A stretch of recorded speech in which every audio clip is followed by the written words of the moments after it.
నేను ఉన్నా అని చెప్పి మన తెలంగాణ రాష్ట్ర ముఖ్యమంత్రి టైగర్ రేవంత్ అన్న గారికి మాట్లాడుతూ కోరుతా ఉన్నాము.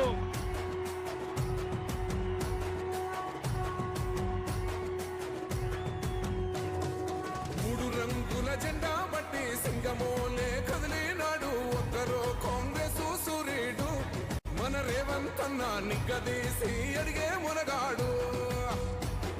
వీడు భూమిన వానైతాడు బీద సాదల ధైర్యం వీడు దొంగ దొరల భరతం పడతాడు.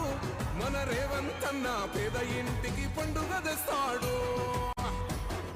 సోనియమ్మ దివెనతోని రాహులన్న సైనికుడయ్యి పెద్ద కొడుకై యుద్ధం చెయ్య సిద్ధమాయే రేవంత్ అన్న. మూడు రంగుల జెండా పట్టి సింగమోలే కదిలినాడు ఒక్కరో కాంగ్రెస్ సూర్యుడు మన రేవంత్ అన్న నిగ్గదీసి అడిగే మునగాడు.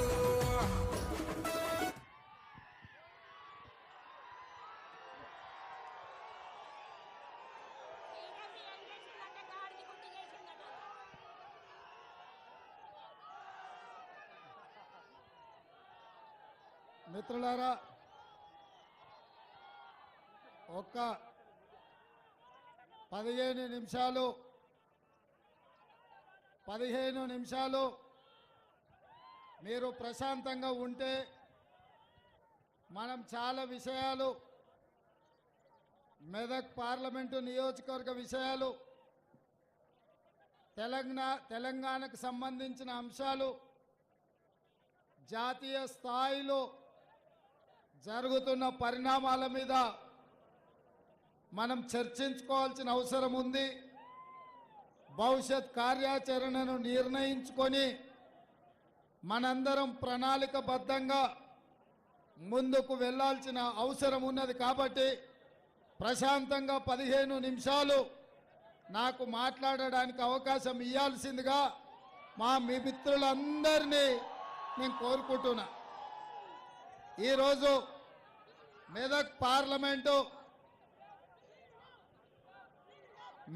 పార్లమెంటు ఎన్నికల సందర్భంగా శ్రీమతి సోనియా గాంధీ, శ్రీ మల్లికార్జున్ ఖర్గే గారు, శ్రీ రాహుల్ గాంధీ గారు, ఆనాడు కీర్తిశేషులు శ్రీమతి ఇందిరాగాంధీ గారు ప్రాతినిధ్యం వహించిన ఈ మెదక్ పార్లమెంటు నుంచి ఒక బలహీన వర్గాల బిడ్డ నీలం మధు ముదిరాజును ఈరోజు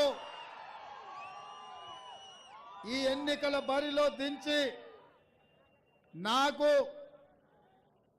మా అక్క కొండా సురేఖ గారికి, పెద్దలు కోదండరామ్ గారికి, మిత్రుడు మైనంపల్లి హనుమంతరావు గారికి,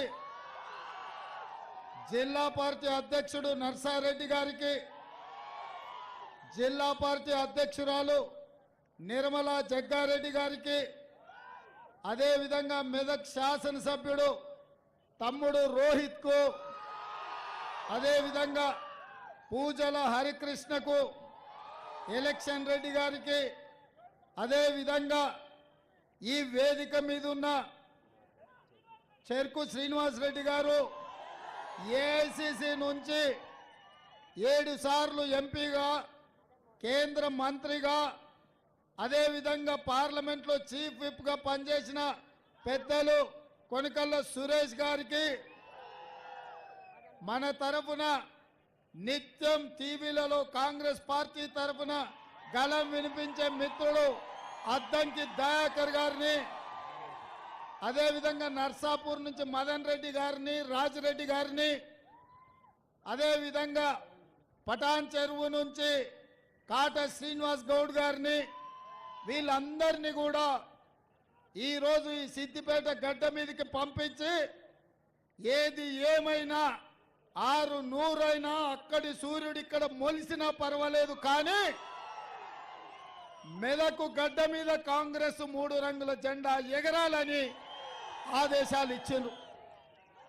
మేమందరం ఈ వేదిక మీద ఉన్నాం, కానీ వాస్తవంగా ఈ మెదక్ జిల్లాలో మెదక్ పార్లమెంటు నియోజకవర్గంలో ఈరోజు కాంగ్రెస్ పార్టీ జెండా ఎగరబోతుందంటే మీ రక్తాన్ని చెమటగా మార్చి దారబోసి మీ భుజాలు కాయలు కాసేలాగా అవసరమైతే అక్రమ కేసులను ఎదుర్కొన్నారు, జైళ్లకు పోయొచ్చిండ్రు. కొంతమంది ప్రాణాలు వదిలినా ఈ జెండాను వదలకుండా మోసిన నా ప్రియమైన వేలాది మంది కార్యకర్తలు ఇవాళ నాకు సంపూర్ణమైన నమ్మకాన్ని విశ్వాసాన్ని నాకు కలిగించారు. మిత్రులారా, ఇవాళ రెండు అంశాలు. 45 ఏండ్ల నుంచి ఈ సిద్దిపేట నియోజకవర్గానికి మామ పోతే అల్లుడు శనిలాగా పాపాల భైరవులాగా మిమ్మల్ని పట్టి పీడిస్తుర్రు. మామ పోతా పోతా ఏనుగలను తినేటోడు పోయిండంటే పోతా పోతా అల్లుడిని పీనుగలను తినేటోడిని తీసుకొచ్చి మీకు పెట్టిపోయిండు. అరుంధతి సినిమాలో ఎట్లయితే బొమ్మాలి ఎట్లయితే మిమ్మల్ని పట్టి పీడించిండో ఈ సిద్దిపేటలో ఉండే యువకులను వ్యాపారస్తులను ఈ ప్రాంత ప్రజల్ని పట్టి పీడించిన బ్రహ్మ రాక్షసుడి నుంచి మీకు విముక్తి కలిగించడానికే ఇవాళ ఈ సిద్దిపేట గడ్డ మీదకి వచ్చిన మీకు అండగా నిలబడతా అని మా మిత్రులందరూ తెలియజేస్తున్నా. మిత్రులారా, మీరు ఆలోచన చేయండి.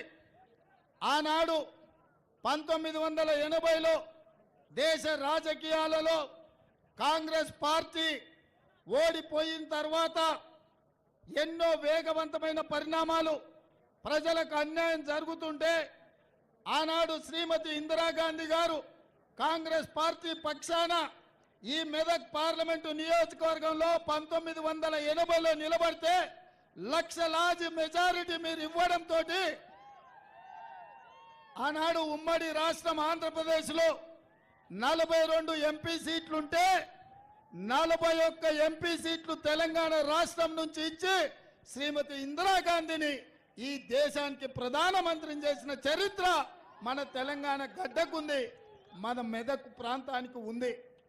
మిత్రులారా, ఆనాడు 80లో గెలిచిన ఇందిరమ్మ ఈ ప్రాంతంలో పరిశ్రమలను తెచ్చింది, పెట్టుబడులు ఇచ్చింది, ఈ ప్రాంతాన్ని అభివృద్ధి చేసింది.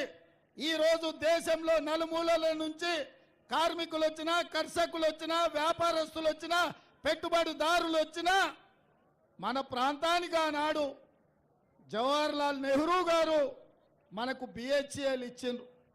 మన ఇందిరాగాంధీ గారు పటాన్ చెరువు పారిశ్రామిక వాడనిచ్చిండ్రు.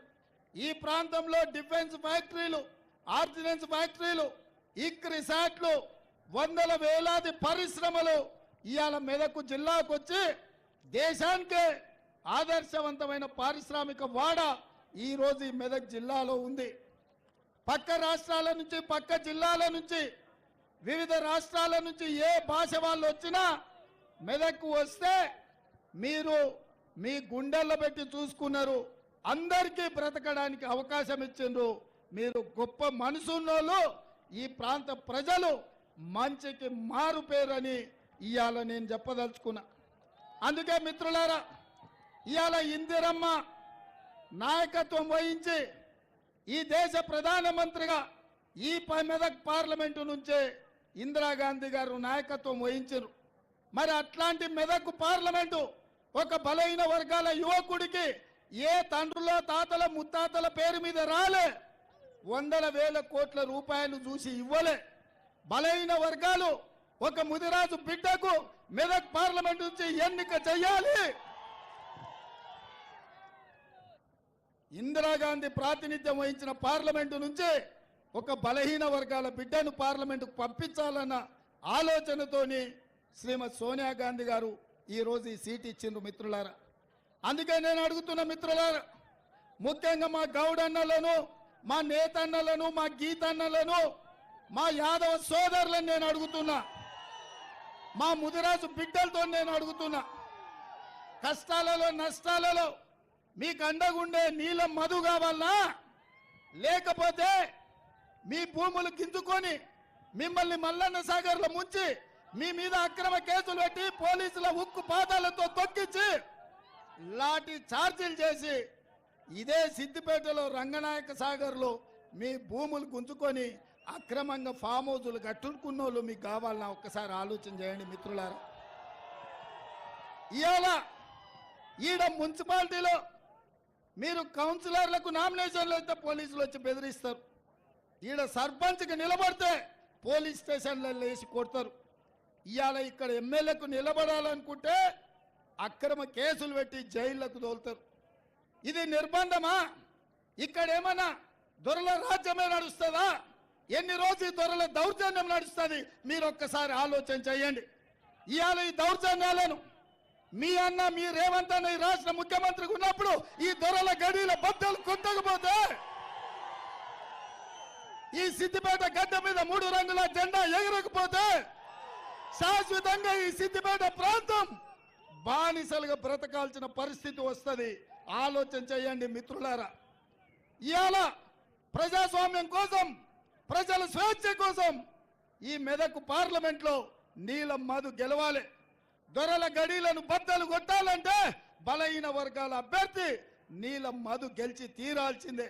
ఎన్నాళ్ళు ఈ పెత్తనం, ఎన్నాళ్ళు ఈ ఆధిపత్యం, ఎన్నాళ్ళు సామాన్యుడు ఎన్నికల్లో నిలబడలేని పరిస్థితి ఈ మెదక్లో తీసుకొచ్చి పెట్టిన మాట వాస్తవం కాదా? ఎవడయ్యా వెంకట్రామరెడ్డి? ఏ ఊరోడు? ఎక్కడి నుంచి వచ్చిండు? ఎవడు వాడు? ఎక్కడికి వచ్చిండు? ఎక్కడ నిలబడ్డాడు? ఏం చేసిండు మీకు? ఏం తెచ్చిండు మీకు? మల్లన్న సాగర్లో ముంచినోడు కాదా? రంగనాయక సాగర్లో మిమ్మల్ని పాత రేసినోడు కాదా? వేలాది మంది పోలీసులను దించి ఏటిగడ్డ కిష్టాపూర్ మల్లన్న సాగర్ ప్రాంతంలో రైతులను బందిపోట్లను చూసినట్టు చూసి బందిపోటు దొంగల్లాక బేడీలేసి పట్టుకపోలేదా మల్లన్న సాగర్లో రైతులను?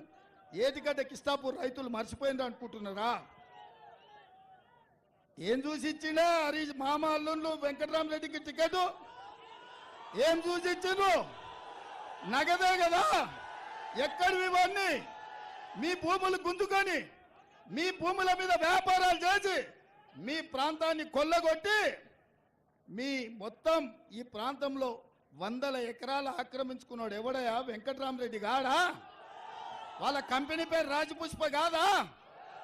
కూతవేటు దూరంలో 100 ఎకరాలను కొల్లగొట్టి కలెక్టర్గా ఉండి మీ ఉసురు తీసినోడు, మిమ్మల్ని హింసించినోడు, మిమ్మల్ని చెట్టుకొగని గట్టి కొట్టినోడు, ఆనాడు నిజాం దగ్గర కాసిం రిజ్వీ ఎట్లనో ఈ చంద్రశేఖరరావు హరీష్ రావు దగ్గర కాసిం రిజ్వీ లాక ఈ వెంకట్రామరెడ్డి మీ జీవితాలతో చెలగాటం ఆడినోడు కాదా?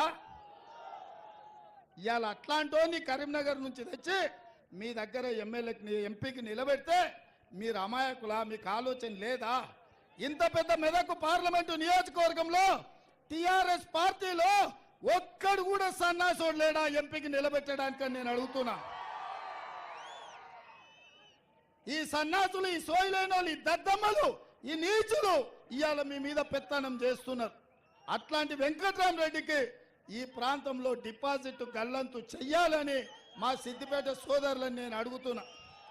అందుకే మిత్రులారా, ఇవాళ ఈ సిద్దిపేటకు పట్టిన చీడ పీడ కేసీఆర్ హరీష్ రావులు ఇవాళ మామ అల్లుళ్ళు చెప్తారు. మా మామ సాతిముత్యం, నేను ఆనిముత్యం అని. నేను అంటున్నా, ఇవాళ మీ భూములు గుంజుకున్న వాళ్ళు మీ దగ్గరకు వచ్చారు. ఇన్నాళ్ళు మీకు అవకాశం రాలే. ఇవాళ మెదక్ జిల్లా రైతాంగానికి చేతులెత్తి దండం పెట్టి చెప్తున్నా, మల్లన్న సాగర్లో సొంత భూములు తాతలు ముత్తాతల నుంచి వచ్చిన భూములు గుంజుకొని నష్ట పరిహారం అడిగితే పోలీసు లాఠీ దెబ్బలతో అక్రమ కేసులు పెట్టి జైల్లో లేస్తుంటే ఇది మొత్తం తెలంగాణ రైతాంగానికి అవమానం కాదా? అట్లాంటోని మీ ప్రాంతం నుంచి ఎంపీగా ఒకవేళ ఓట్లేసి గెలిస్తే ఏమంటాడు? వీర్ర వీగడా, మీసాలు మెలిపెట్టడా? నా కొడకల్లారా, మిమ్మల్ని బూట్ల కింద తొక్కినా సిగ్గు లేకుండా నాకు ఓట్లేసిందని మీ తల మీద కాలు పెట్టి తొక్కడా రేపు? మీరు ఒక్కసారి ఆలోచన చెయ్యండి. అందుకే మిత్రులారా, ఇవాళ అవకాశం వచ్చింది. తోకదొక్కి వదిలిండ్రంటే ఈ కాలనాగు మిమ్మల్ని పగబడుతుంది. అందుకే ఈసారి ఈ పార్లమెంట్ ఎన్నికల్లో పడగ మీద కొట్టండి. పడగ మీద కొట్టినప్పుడే ఈ భూములు మింగే అనకొండకు ఇవాళ గుణపాఠం చెప్పిన వాళ్ళం అవుతాం. అందుకే మిత్రులారా, నేను హైదరాబాద్ బయలుదేరి ఆదిలాబాద్ పోతున్నప్పుడు ఒక మిత్రుడు అన్నాడు, అన్న ఎందుకు సిద్దిపేట మీటింగు, ఆడ ఎవరు రారేమో బాగుండదేమో అని. ఆదిలాబాద్ పోయినప్పుడు విమానం ఎక్కేటప్పుడు మా సీతక్క అన్నది, అన్న ఓసారి కనుక్కోరాని పోరాదే ఆడగిన మరి ఉన్నారో లేరో జనాలని. అంటే నేను ఒక్క మాట చెప్పిన, అక్క మొట్టమొదటిసారి గడీల బద్దలు కొట్టే అవకాశం వచ్చింది. ఏ మల్లన్న సాగర్ దిగితే ఆ మల్లన్న సాగర్ వరదలై సిద్దిపేట పాత బస్టాండ్ చౌరస్తల పార్త ఎట్లా ఉంటుందో అట్లా వేలాది మంది బిడ్డలు తప్పకుండా వస్తారనే నమ్మకం ఉంది. అందుకే నేను వచ్చి ఎంబడే 5 నిమిషాలు చూసుకొని హెలికాప్టర్లో పోయేది ఉండే. నేను హెలికాప్టర్ ఆయనకు చెప్పిన, నువ్వు ఓవా మళ్ళీ నేను నిదానంగా వస్తా, మా వాళ్ళందరినీ కలిసాను. హైదరాబాద్లో ప్రోగ్రాం ఉంది, కుత్బుల్లాపూర్లో యాత్ర ఉంది. అయినా వాళ్ళకి చెప్పిన, ఓ గంట ఆలస్యం అయితే అయింది, లేకపోతే ఓ రోజు తర్వాత కావాలంటే పట్నంలో చేసుకుందాం. నేను ఈ సిద్దిపేట గడ్డ మీద మీ మధ్యలో నిలబడి మీతో ఆనందం పంచుకోవాలని. ఎందుకంటే మీరు ఎన్నో కష్టాలను, ఎన్నో అక్రమ కేసులను ఎదుర్కొని మీరందరూ ప్రవాహమై ఈరోజు ఈ సిద్దిపేట పాత బస్టాండ్ చౌరస్తాకు వచ్చారు. మీ నిర్బంధాల మధ్య ఈ ఆధిపత్యాన్ని ఛేదించుకొని ఈ సిద్దిపేట ప్రజలు స్వేచ్ఛగా పాత బస్టాండ్ చౌరస్తాకు వస్తే ఇతర ప్రోగ్రాములునే నేను హడావిడిగా పోతే నేను నిజంగా మీ పౌరుషాన్ని గుర్తించను నైతా. అందుకే ఇవాళ సిద్దిపేటల బిడ్డల పౌరుషాన్ని చూసినా నాకు సంపూర్ణమైన విశ్వాసం కలిగింది, సంపూర్ణమైన నమ్మకం కలిగింది. నేను ఈరోజు మాట చెప్తున్నా, మీడియా మిత్రులారా రాసుకోండి.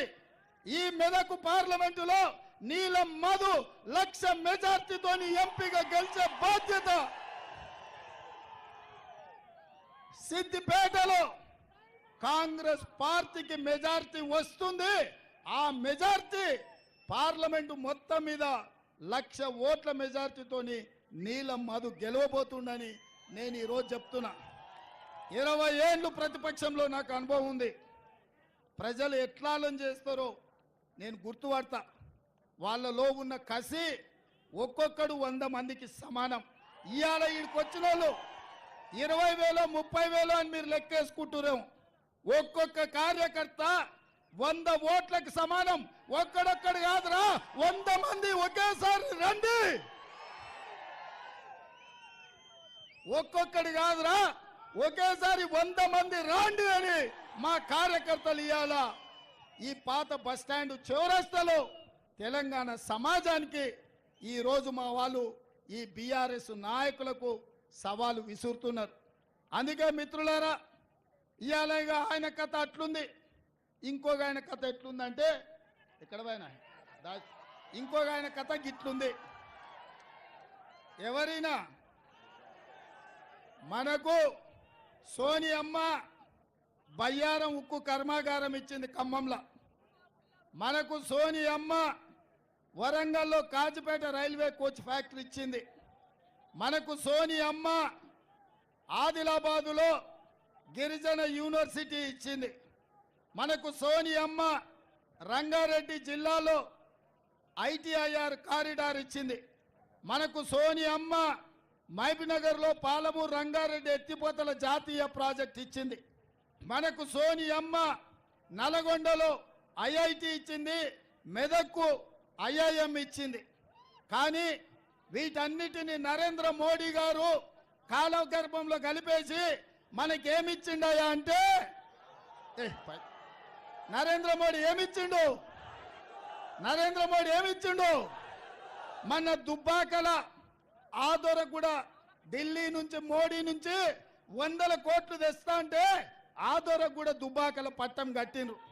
దుబ్బాక రైతులకు దుబ్బాక నిరుద్యోగ యువకులకు ఏమిచ్చిండా? ఢిల్లీ దొర గిదే ఇచ్చిండు, దుబ్బాక దొర కూడా గిదే ఇచ్చిండు.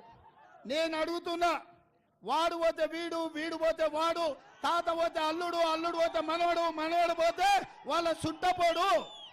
ఈ చంద్రశేఖర్ రావు, ఈ హరీష్ రావు, ఈ రఘునందన్ రావు, ఈ తారక రామారావు వీళ్ళ కోసమేనా ఈ ప్రాంతం ఉన్నదని నేను అడుగుతున్నా.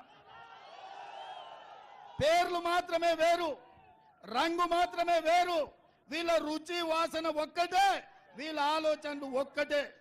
పొద్దుపూట 2 పార్టీలు, రాత్రిపూట ఒకటే పార్టీ. పొద్దుపూట మనకు చూడడానికనే 2 పార్టీలు, రాత్రిపూట మాత్రం ఒకటే పార్టీ. ఇవాళ ఆ రావైనా ఈ రావైనా ఏ రాయి అయితే ఉందా తల వల కొట్టుకోవడానికి? ఈ రావులు అవసరమా? మీరు ఒక్కసారి ఆలోచన చేయండి. అందుకే ఇవాళ మిత్రులారా, ఇవాళ నేను ఒకటే మాట చెప్పదలుచుకున్నా, ఈ వేదిక మీద నుంచి మాట ఇవ్వదలుచుకున్నా. నీలం మధు ముదిరాజు నీడ గెలిపించండి. మా ముదిరాజు సోదరులకు రాష్ట్రంలో మంత్రి పదవి ఇచ్చే బాధ్యత నాది. బీసీ-డి గ్రూప్ నుంచి మీకోసం కొట్లాడి సుప్రీంకోర్టు నుంచి బీసీ-డి గ్రూప్ నుంచి ముదిరాజులను ఏ గ్రూపులకు తెచ్చే బాధ్యత నీలం మధు తీసుకుంటాడు. మా యాదవ సోదరులకు మొన్నటికి మొన్న అనిల్ కుమార్ యాదవ్ను 10,000 కూడా ఖర్చు లేకుండా ఆ పైసలు కూడా పార్టీ కట్టి రాజ్యసభ ఇచ్చి ఢిల్లీకి పంపించినాం. మా మిత్రుడు పొన్నం ప్రభాకర్ గౌడును రాష్ట్ర మంత్రివర్గంలో తీసుకున్నాం. మా సోదరుడు మహేష్ కుమార్ గౌడును ఎమ్మెల్సీగా చేసినాం, వర్కింగ్ ప్రెసిడెంట్ను. అక్క కొండా సురేఖమ్మ మా నేత కార్మికురాలు, మా అక్కను ఇవాళ మంత్రిగా చేసి మీ మెదక్ జిల్లాకు ఇన్ఛార్జిగా పెట్టినాం. ఈ పార్టీ దామోదర్ రాజు నరసింహ గారు ఒక మాదిగ బిడ్డ, ఆనాడు ఉమ్మడి రాష్ట్రంలో ఉప ముఖ్యమంత్రి, ఈరోజు రాష్ట్రంలో అత్యంత కీలకమైన వైద్య ఆరోగ్య శాఖ మంత్రి. ఆ పక్కనే సురేష్ షెట్కర్, వాళ్ళు లింగాయతులు, పార్లమెంటు టికెట్ ఇచ్చినాం. ఇంతకంటే సామాజిక న్యాయం కాట శ్రీనివాస్ గౌడ్కు పటాన్ చెరువులో మధును కాదని టికెట్ ఇచ్చినాం. అవునా? ఆయల్ల మధుకు న్యాయం చేయలేకపోయినామని నేనే మధును పిలిపించి సోనియమ్మతో మాట్లాడి ఆనాడు న్యాయం చేయలేకపోయినాం. ఈనాడు ఎంపీ టికెట్ ఇచ్చి న్యాయం చేద్దాం, యువకుడు 30 ఏళ్ళు పేదలకు అండగా నిలబడతాడని ఇవాళ వారికి టికెట్ ఇచ్చినాం. మిత్రులారా, ఇంత సామాజిక న్యాయం, ఇంతమంది బలహీన వర్గాలకు, దళితులకు, గిరిజనులకు ఏ పార్టీలైన స్థానం ఉన్నదా అని నేను అడుగుతున్నా. మీరొక్కసారి ఆలోచన చేయండి.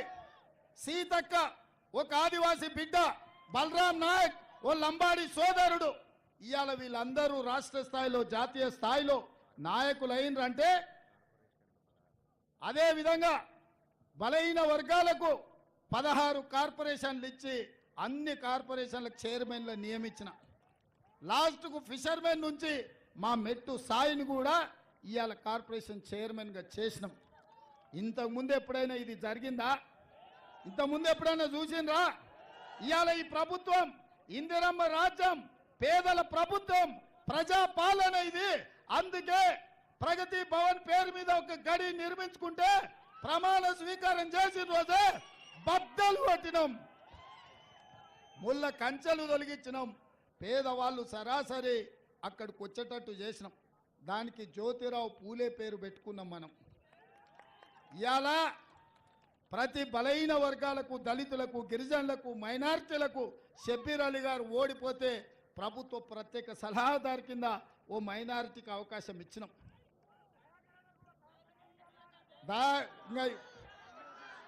దయాకర్కు జర పెద్దది ఇద్దామని, అద్దంకి దయాకర్కు మీ మాట ప్రకారం అద్దంకి దయాకర్దే ముఖ్యమంత్రి కుర్చీ, నా పని అంతా సగం ఆయనే చూస్తాడు. అద్దంకి దయాకర్ మీ రేవంత్ అన్న వేరు వేరు కాదు, మేమిద్దరం ఒక్కటే. తప్పకుండా ఆయనకు మంచి పదవి ఇచ్చే బాధ్యత నాది. కష్టపడ్డోళ్లకు కష్టపడ్డోళ్ళకు అవకాశం కల్పించే బాధ్యత నాది. అందుకే ఇవాళ మిత్రులారా, ఇవాళ మోడీ గారు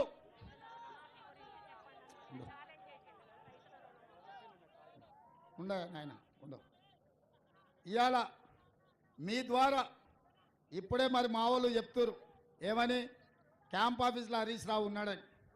ఆయనకు ఒకటే మాట చెప్తున్నా, నేను 15 ఆగస్టు లోపల 2 లక్షల రైతు రుణమాఫీ చేస్తా అన్నాడు. ఆయన నువ్వు చేయలేవు అన్నాడు, నేను చేస్తా అన్నా. ఆయన రాజీనామా చేస్తా అన్నాడు. ఇప్పుడు నేను చెప్తున్నా, హరీష్ రావు గారు రాసి పెట్టుకో,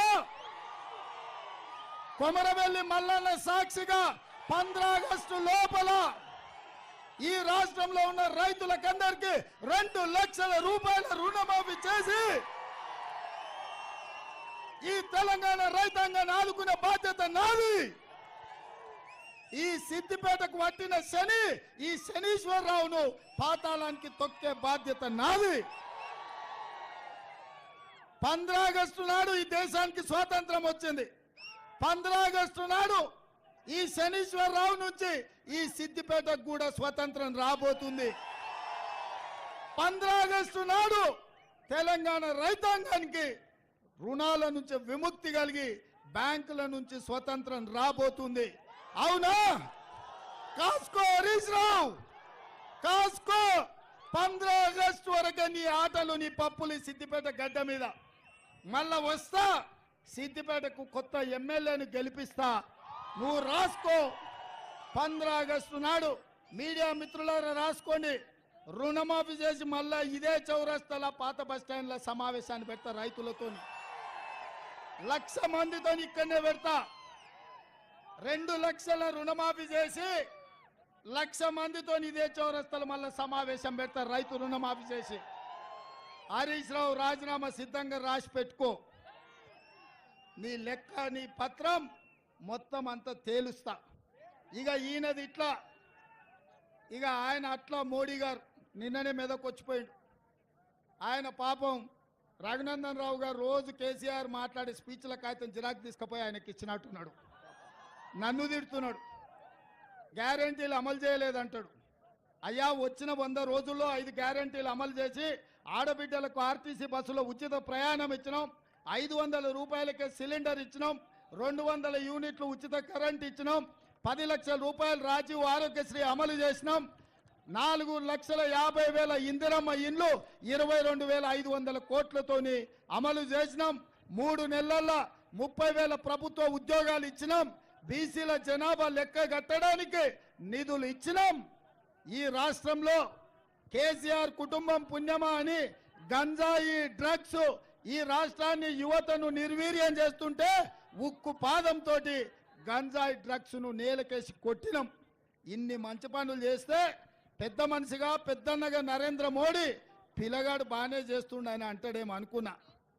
13 ఏళ్ళు ముఖ్యమంత్రిగా, 10 ఏళ్ళు ప్రధానమంత్రిగా చేసిన నరేంద్ర మోడీ ఈ తెలంగాణకు వచ్చి మనల్ని తిట్టిపోయిండు.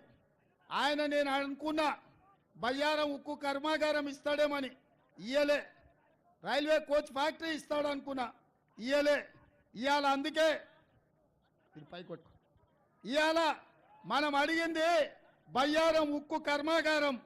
నరేంద్ర మోడీ ఇచ్చింది గాడిద గుడ్డు. మనం కాజిపేట రైల్వే కోచ్ ఫ్యాక్టరీ అడిగినాం. మీరు చెప్పాలి ఏమిచ్చిండో, ఏమిచ్చిండో గట్టిగా చెప్పాలి. మనం అడిగింది బయ్యారం ఉక్కు కర్మాగారం. నరేంద్ర మోడీ ఏమిచ్చిండో?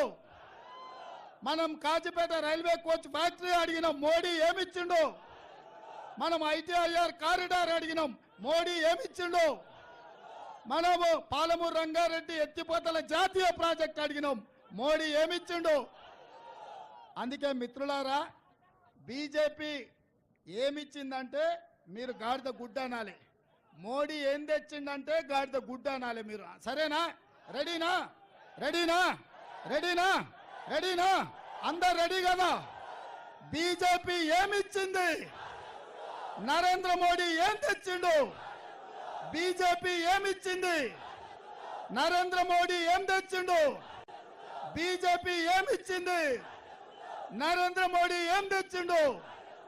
బీజేపీ ఏమిచ్చింది?